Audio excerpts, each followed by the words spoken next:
By now, we know how mirrors form images. But in exams, one question makes many students nervous. That is, ray diagrams. The good news is that you don't have to memorize them. Once you understand a few simple rules, you can draw every ray diagram yourself. Let's begin. Components of a ray diagram. Before drawing any ray diagram, let's identify the important parts.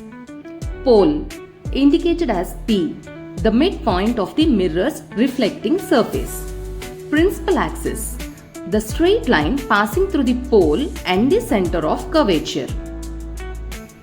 Center of curvature, the center of the sphere of which the mirror is a part.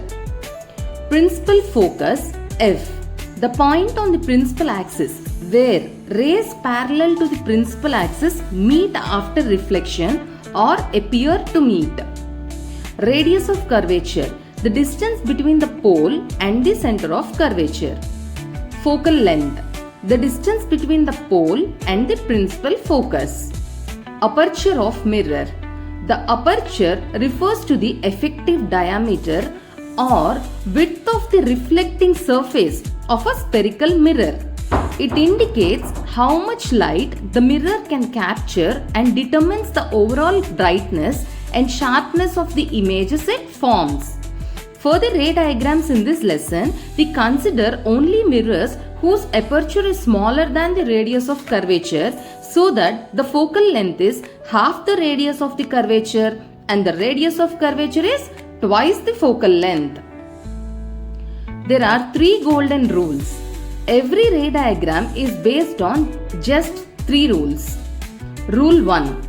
A ray parallel to the principal axis reflects through the focus. A ray passing through the focus reflects parallel to the principal axis. A ray passing through the center of curvature reflects back along the same path. That's it. These 3 rules are enough to draw almost every mirror ray diagram. Remember, an image is formed when 2 or more rays meet at a common point. To understand, we draw 2 rays in each diagram.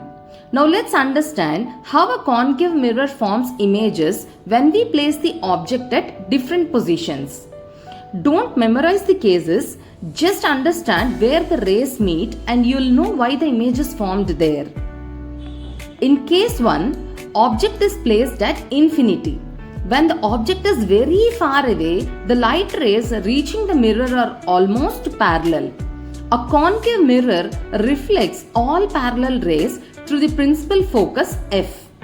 Since the rays actually meet at F, a real, inverted and highly diminished image is formed at the focus. Case 2. When the object is placed beyond the center of curvature, that is at beyond C. Now, place the object beyond the center of curvature, draw one ray parallel to the principal axis. After reflection, it passes through the focus. Draw another ray through the center of curvature. It strikes the mirror normally and reflects back along the same path. These 2 reflected rays meet between F and C. Since the rays actually meet, a real, inverted and diminished image is formed between F and C. Object at the center of curvature. When the object is placed at center of curvature, one ray parallel to the principal axis reflects through F. Another ray passing through C reflects back along the same path.